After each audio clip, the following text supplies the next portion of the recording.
Hi, so today for our Spotlight series, we get to interview Mr. Mike Jiang from Proper Rose Garden. How you doing today, Mike? What's up, Warren? I'm doing all right. Just hanging out. Sorry about the environment I'm in. Just always running around, so it's a little hard.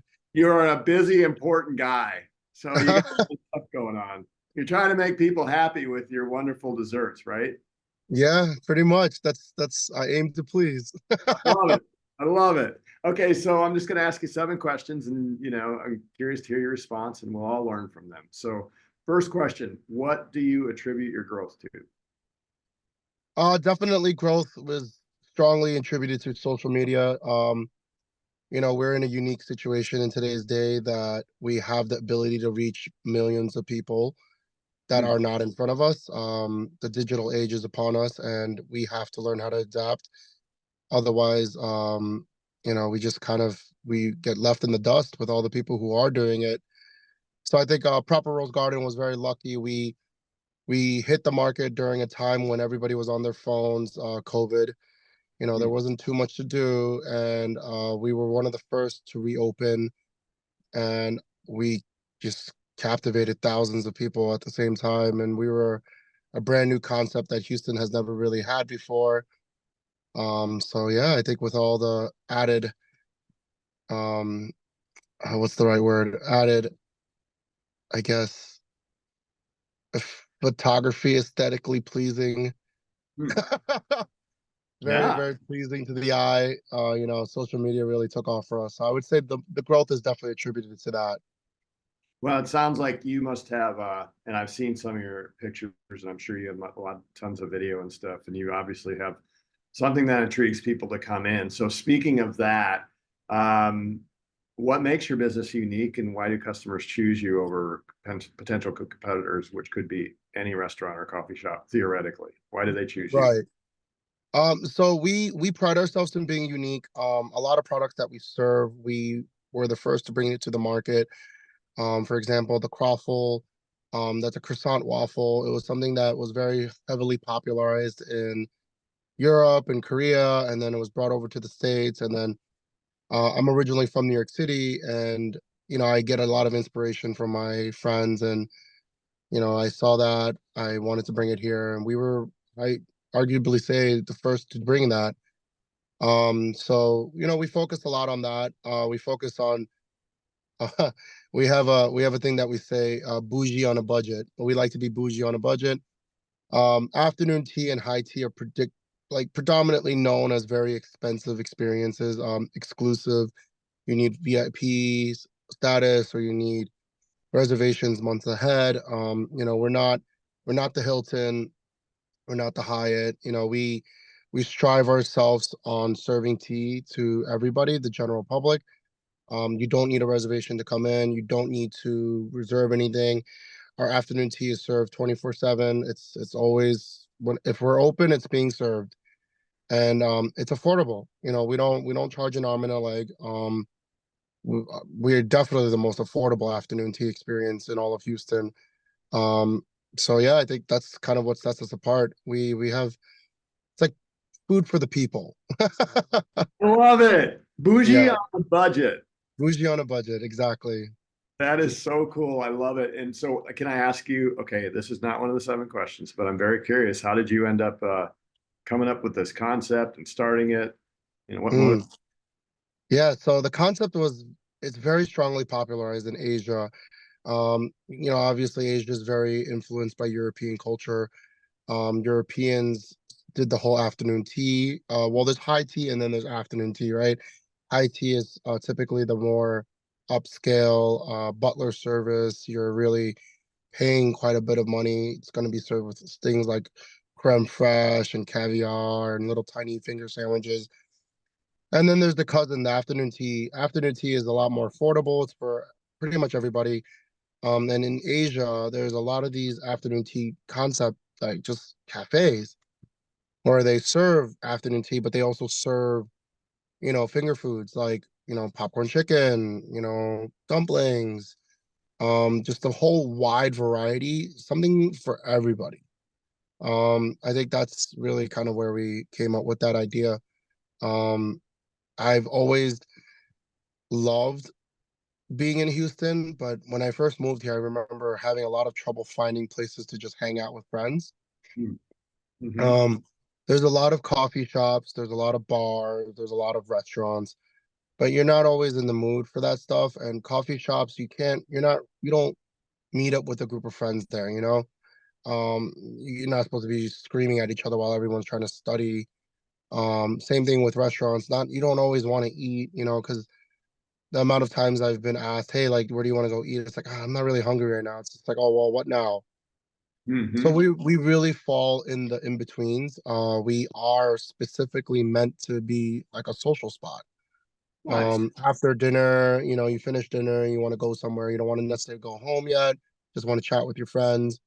You come to us. You know, you grab a dessert, you grab a pot of tea, you grab anything really. We have so many different choices where you could just sit down and just chat. And we make the environment very friendly for that. So I think that's kind of, you know, where that comes from, right? So yeah, Hmm. That's I really wanted something like that, a hangout spot, really. that's so cool. Yeah, it's about the social as much as it is about the food, right? It is. It's the experience. That's what we tell people. Like our That's one. restaurant is all about what you feel and how you feel when you're there and when you leave. That's so cool. Okay, so if you were starting it over again, what would you do differently? Oh man, live and learn. Hindsight's 2020. So I mean, so many different things. I would choose probably a different location, to be honest. I think a lot of our clientele does come from within the circle, the loop. You know, I think that is a huge contributing factor to business for us. So I think if I were to do it all over again, I'd definitely do a different location. Probably make it a lot bigger. Our kitchen is like the size of a garage, so we would definitely expand on that. Probably have a little bit more privacy, more private rooms, more catering stuff. Definitely, the second store will be a lot more efficient. Let's just put it that way. Okay, okay, that makes sense. Well, and you built it from the ground up. You're starting with an open concept that you have to figure out. So that makes sense. Exactly. You're just Right. making it up as you go, sort of. We didn't have a roadmap. You know, everything was brand new to us. I've had businesses before, but I've never done a full service restaurant. Really was operating in the dark. So no roadmap. So, you know, after operating for about almost 5 years now, we've really learned the tips and tricks of how to get this thing rolling, you know? Yeah, yeah. How about as an employer? What have you learned as an employer since you started your business? Um, a lot. I mean, it's different, you know, everybody has a story, everybody has a background, every day is different. Um, I personally, I work with my employees. I'm on the floor with them. Hmm. I do everything I ask them to do myself. I truly do incorporate myself into their lives. I don't just, you know, sit around and bark orders at people. I think that really attributes to respect and, you know, mutual respect between each other. And if you can achieve that, that's when you really have a strong team. You know, if they're looking out for your best interest when you're not around, that's how you kind of are able to build a team, you know. So I learned that for sure. I worked at corporate for many years, so I know how it feels to not respect your manager or the people who are above you because they would never be able to do what you're doing, you know. So yeah, That's great. What a great way to motivate employees. Um, Not being afraid to jump in and do the same things they're doing, whatever it takes, right? To exactly. experience for the customer. Hmm.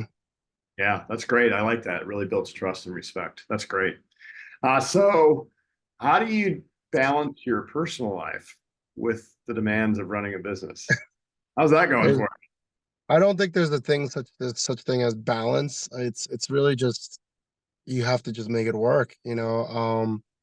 My personal life is never balanced. It's always come second to me. My work life is always my first thing.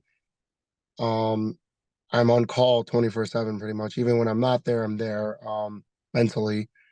So you just have to find a way to incorporate things, you know, incorporate your work into your life, find, you know, staff that's willing to take the steps that need to be taken when you're not around, and trust that they'll follow through with it. So, I mean, it's really just it's incorporation. You're intermingling your personal into your professional, especially with restaurants. You really are. I mean, there's times where I will be out at brunch and I'll get a phone call and I'll immediately have to leave. Hmm. So my friends understand this. I understand this. I don't get frustrated because it's part of the job, you know. It does suck sometimes, but you learn to cope. I guess you could say that's the right term. Well, so so that's it sounds like you got the right attitude about owning a business and how you're going to have some flexibility and you For incorporate sure. which helps a lot. So I have one more question about employees, if you don't mind. So when you're trying to find the right employees, especially, and I think in this case, managers that can do something while you're gone and you can trust them, what do you look for? So that's actually a very ironic question. And a lot of people do ask me this question, like, who's your manager? I don't actually truly believe in like full-time managers. When I hire my employees, I really look for leadership in all of them. And my team knows this, that we don't really have a manager. Like everybody is their own form of manager. And I know this sounds cheesy, but it's true. Like I empower all my employees the same way I empower any of them. None of them have more. And I've built a team that I really trust to make these solid decisions when I'm not around. Obviously, I do have senior staff, people who have been around with me a little bit longer, but Sure.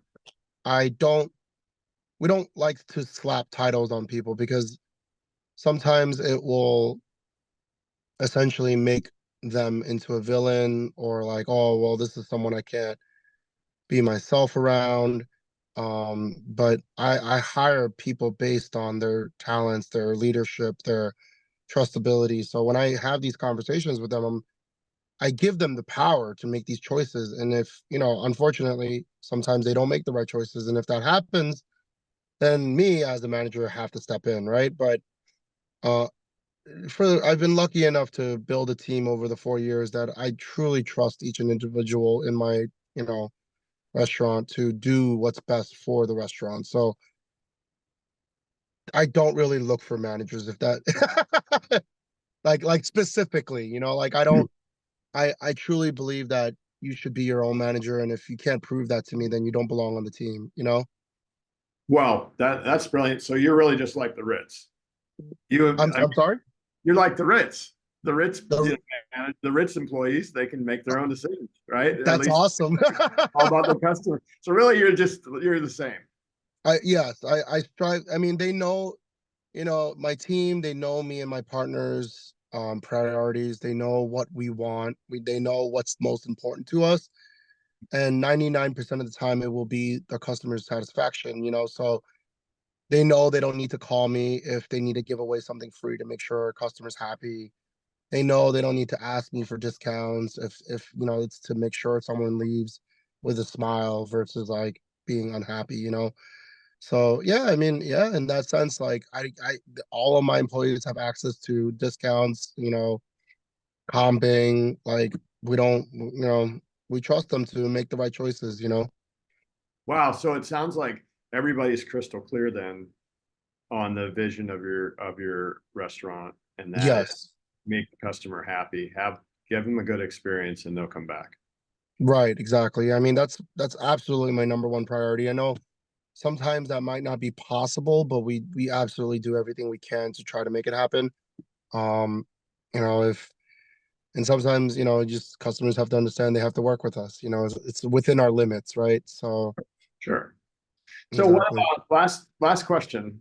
Um, what about as a business owner? What are common misconceptions of being a business owner, and how do you address them?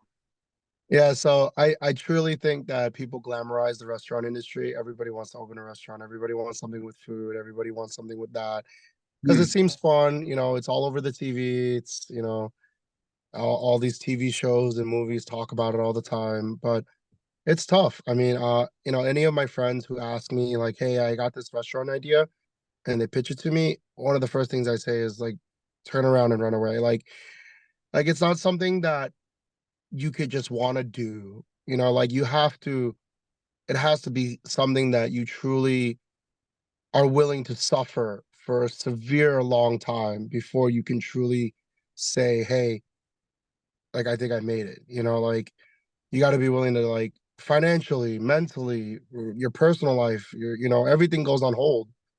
Um, Trying to do anything as a business owner, like I said, a business has to come first, and you have to be willing to cope with that. If you can't, you're gonna have a really rough time. You know, I've had friends who started businesses, not just restaurants, you know, just a lot of different types of businesses that require a lot. I mean, there are businesses that don't require a lot from their owners, and that's great. If you found a secret recipe to that, I mean, tell me about it. I'd love to hear about it.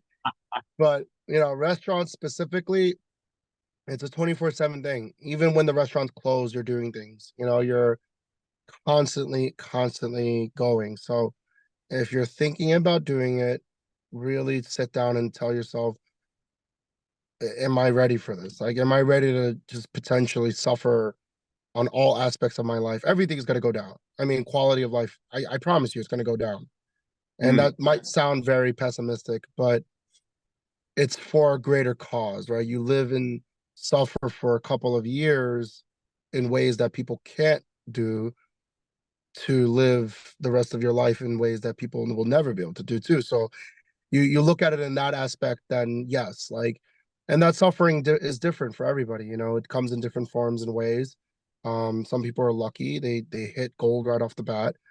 mm. But you know, it happens. But even when you're batting 100, I don't know if that's the correct terminology. I don't watch baseball. I'm sorry. 1,000, you're close, But 100%. even if you're batting, you know, 10 out of 10, right? Yeah, Like you yeah. could, you're still, there's so much. It takes an army to run a restaurant. It truly does. And a million things can go wrong in any which day. You could be, you know, riding rainbows one day, and the very next day you could be in a pit. So it's just it's so fast, and you have to know how to be flexible. You know, that's my best advice. That's awesome. Well, thank you so much. I thoroughly enjoyed it. I learned a lot today, and I really, really appreciate your time.